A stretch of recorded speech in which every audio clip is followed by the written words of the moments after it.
Welcome. It's Facts You Don't Know. If it's your first time here and you want to find out new facts that will definitely make you smarter and more, well, and first make sure to subscribe and activate the notification bell so you don't miss anything. A man finds a gold mine on his property. He begins to unravel mysteries in him, but when he gets to the bottom of it all, he has no choice but to leave. We all dream of one day buying our dream home forever.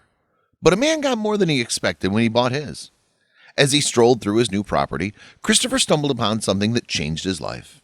Stunned, he investigated the mysterious find further.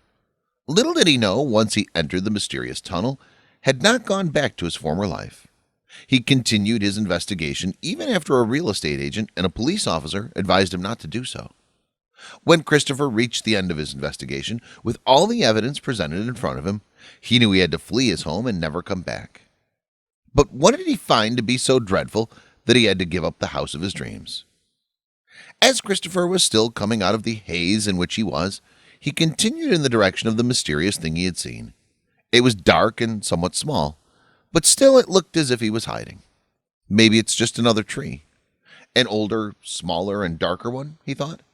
But as he got closer, he immediately knew he was so very wrong. Overwhelmed by excitement and a little terror, he didn't judge where his feet were going. Christopher stumbled on and fell 3 feet down. Dumbfounded by his fall and covered in leaves and mud, he shook himself off and looked straight ahead. There it was, the mystery he'd seen from a distance. But it couldn't be. Could it? He was perplexed. He'd just discovered a mine on his own property, and by the looks of it, it seemed to be very old and abandoned. He'd taken a closer look. What could be inside this magnificent structure? The outside of the mine was covered with what looked like moss, but it was way too dark to see inside. Christopher recalls the moment. When we bought the house, nobody ever told us about the fact that the estate had a lot of mines on it. We just sort of stumbled upon the gold mine one day, and that was it. When I first saw it, I was so excited that I almost fell over myself. The only thing that I could think about was Indiana Jones and Underground Railroads. Excited for his adventure to begin, he rushes back to his house and gathers a flashlight so he could see everything that this mystery would uncover. Little did he know this was going to be the worst decision of his life. He arrived at the entrance of the mine with the flashlight in hand. Holding his breath, he takes one step into the mine and is welcomed by sparkly pieces encrusted in the walls. What did he just find? The old walls were damp and seemed to be about to crumble down on top of him. His footsteps echoed, and he couldn't help but think about the tons of soil pressing down above him. He brought a flashlight and 3 spare batteries just in case. He wanted to be there a long time. As he approached the walls more, he saw it but couldn't get his head around what the unusual sparkle within the stones was. He recalls joking to himself, what if this was gold? But the thought immediately left his mind when he looked down and noticed something that could change this expedition soon. Whatever the temperature outside, it was rather damp and cold within the mine. He immediately noticed how his footprint had made a 4-inch indentation into the soil. Water was coming in from somewhere as the puddles of water seemed to be flowing, no sign of stagnation yet. He released a sigh. He knew this was a good sign, as stagnant pools of water in abandoned mines can release dangerous gases when disturbed. It's always better if the water's flowing so it won't turn vile. But as he looks ahead of him with his flashlight pointing straight outward, he couldn't see the end of the tunnel. Something or someone was there. Noises started echoing through the tunnel as if it was behind him. Intrigued, he followed the noise. Little did he know what a mistake this truly was. Christopher was almost 150 feet inside the tunnel. He turned around and was welcomed with the light coming from the entrance. He could not seem to fathom what he was seeing. One of the chains had begun to swing. Someone was watching him. He had to get out of there. He had to call someone. But who? He shouts, "Who's there?" only to be responded by his own echo. The noise screeched louder this time. Sounds of machinery and old metal parts coming into play. He knows what he's just walked into. Christopher discovered a mine while looking for a new home. When he showed his real estate agent, he told the estate that had a lot of mining sites. After calling his agent, the lights started to flicker in his kitchen. He fumbled with the switch to turn the electricity back on, but nothing happened. He then noticed the temperature had dropped and went to the circuit breaker to turn it back on. He was shocked to find that the room was colder than he had left it in the morning. "This cannot be happening," he shouts. "This cannot be happening." Christopher's kitchen lights started to flicker. He fumbled over to where the switch was in the kitchen and began moving the switch up and down. The temperature had fallen quite a bit, making his breath a fog cloud right in front of him.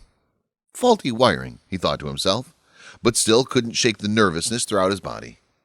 He went back upstairs to get a glass of water and calm his nerves. But as soon as he did, his doorbell rang.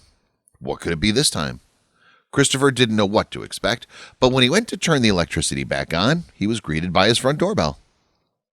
Mr. Rudall, with nightmarish eyes, began to tell Christopher how the mine was indeed, to his own surprise, a gold mine. As he looked at the walls, he could tell that the gold had been untouched within the stone, meaning that the miners hadn't finished their job and had abandoned the mine. Christopher wanted to get to the bottom of it. The only thing that made him wonder was what had happened there for all the gold to go untouched. Something awful, surely. But why? Rudall continued to explain that there had been a lot of local gossip regarding miners and mines from the turn of the century, but he never knew about any specific gold mines in the area. As he summoned up the courage to investigate the mine further, two things whirled in his mind. There could be gold, also it could be haunted. He got prepared with his flashlight in hand and spare batteries in his pocket. He went inside. As he went down the path with each and every footstep away from the entrance, darkness enveloped him. Last time Christopher found himself in a mine and decided to go to the end to get answers he was seeking. But what he first saw stopped him in his tracks. With his flashlight lighting the hideout, he examined various white scratches on the walls. He could distinctly see how the walls had been scratched in vertical lines, 4 at a time. The scratches must have been done by fingers, he thought. The depth of the scratches were superficial, but still managed to make a mark on the cement. But as he pondered on that question, he saw another thing that will haunt him forever. He saw furniture. Lots of junk huddled together, destroyed. But that didn't make any sense. Who'd just run out of there without their stuff? Christopher's chest felt immense pressure. He reached out to the wall, rougher and colder than the walls outside the room. Christopher couldn't shake the feeling something wasn't right in the mine. When he got out, he clutched his chest and fell to the ground. The stillness of the air seemed to suck even the sound of his footfalls. He ran like he'd never done before to find out what was really happening. Christopher then Googled haunted mines, and the first hit read, "If you want to get rid of the paranormal activity in the mine, you have to face it." Could he really? Could he go back and make whatever this is to leave him alone? There was only one way to find out. A gold mine? That would have been too good to be true. That's a gold mine. A gold mine? Christopher asks himself. What's happening in that mine? The old sound is whispers, whispers of metal and the cold air hitting him in the face. But then he heard the noise of metal again. As his feet led the way through the darkened tunnel, his body abruptly stopped. The noise was so close his ears began to ring and screech in pain. The metal noise had turned into a hurricane of metals, all clunking together, creating an awful sound. Christopher held his head in his hands for what seemed like an eternity. Suddenly, everything stopped. The sound was muted, and he looked up. Terror filled his body with the silence more than it did with the noise, and that's when he saw it. The chains that hung from the rock ceiling of the tunnel started swinging rhythmically, as if they were dancing. Hypnotized by what he was witnessing, he couldn't even begin to process the noise of swooshing water. As his eyes focused a little clearer, he saw it, a cascade of water coming toward him like a tsunami. I must be going crazy, Christopher thought, as the brittle silence of before was inundated with the sound of moving water. His head is pounding. Every cell in his body is screaming for oxygen as he gathers himself and runs toward the light, the entrance. What could he do now? He couldn't face whatever it was in there. As Christopher ran out of the mine onto what he believed was salvation, he looked back. Perplexed, he didn't see any water of any kind, not even puddles in the entrance.